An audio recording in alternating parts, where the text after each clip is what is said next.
আমি আসলে নিজেও জানি না যে আসলে বিষয়টি কী। আমি আসলে খুব কষ্ট পেয়েছি যারা এই নিউজটা করেছে। মানে হয়তো প্রমিনেন্ট কোনো নিউজ পেপার করেনি, অনলাইনের কিছু হয়তো অনলাইন থেকে কিছু জার্নালিস্টরা করেছে। তো আসলে কোনো কিছু না জেনে, কোনো সত্য না যাচাই করে একটা মানুষের সম্পর্কে নিউজ করে ফেলাটা তো এটা একটা দায়িত্বহীন মানুষের পরিচয় দেয়া, তাই না?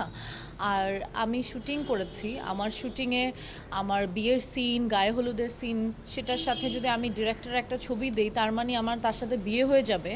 তো এটা খুবই একটা হাস্যকর কথা, তাই না? তো আমার কাছে এটা খুবই হাস্যকর লেগেছে টোটালি। আসলে স্ট্যান্ডবাজির যে বিষয়টা সেটা আসলে নাটকের ক্ষেত্রে যে আমরা একটা নাটকে হিট করার জন্য এটা করব, আমরা তো আসলে কিছু করি নাই। আমরা ফেসবুকে ছবি দিয়েছি নাটকের, তাই না? তো অনিমেষের প্রোফাইলে অনিমেষ ছবি শেয়ার করেছে। তো এটার মানে যদি এরকম হয় আমার আসলে জানা নাই। আর হচ্ছে আমাদের সিনেমার রিলিজও এখন না, তো আমাদের স্ট্যান্ডবাজি করার কোনো দরকার নেই। আমাদের সিনেমা আরও কিছুদিন পরে রিলিজ হবে। আর আমার মনে হয় যে অনিমেষ অনেক ভালো নির্মাতা, ওর এইসব স্ট্যান্ডবাজি করার কোনো দরকার নাই। আর আমার তো দরকারই নেই, আমি একটা মেয়ে, তাই না? আমি একটা আনম্যারিড মেয়ে, সো আমার সম্পর্কে আমি নিজে নিশ্চয়ই এই ধরনের নিউজ চাবো না যে হোক, তাই না?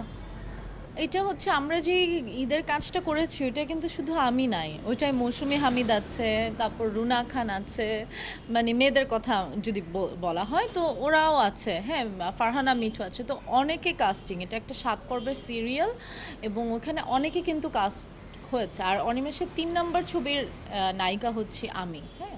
আর অনিমেষের সাথে আমি অনেক কম কাজ করেছি। অনিমেষের সাথে যারা কাজ করেছে এর আগে তারা কিন্তু অনেক কাজ করেছে, হ্যাঁ। অনিমেষের এর আগে অনেকের সাথে কিন্তু অনেক বেশি কাজ হয়েছে। আর আমার সাথে যে ডিরেক্টরে একবার কাজ করে সে আমাকে আবার সেকেন্ড টাইম আবার আমাকে সে কল করে।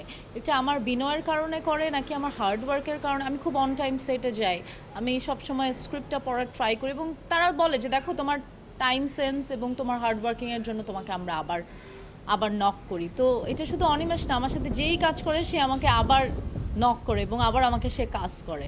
এরকম হয়নি কখনো যে আমি কোনো ডিরেক্টরের সাথে কাজ করেছি এটাই মানে প্রথম একবার কাজ করেছি শেষ আর কখনো কাজ হয়নি, এরকম কখনো হয়নি।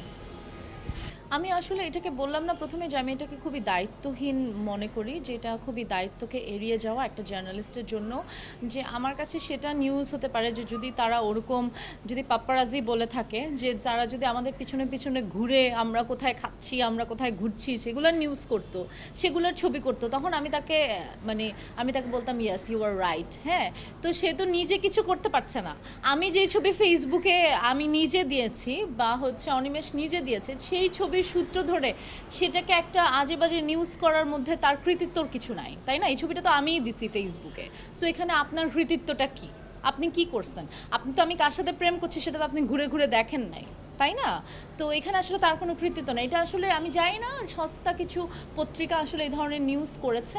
তো আমার কাছে ব্যাপারটা খুবই হাস্যকর এবং আমার মনে হয় যে তারা তাদের পত্রিকার জন্য এই নিউজটা করেছে। আমার আসলে কিছু যায় আসে না, একটা নিউজে আমার অ্যাকচুয়ালি কিছু যায় আসে না। আর আমার এই স্ট্যান্ডবাজি করার আমার কোনো দরকার নাই।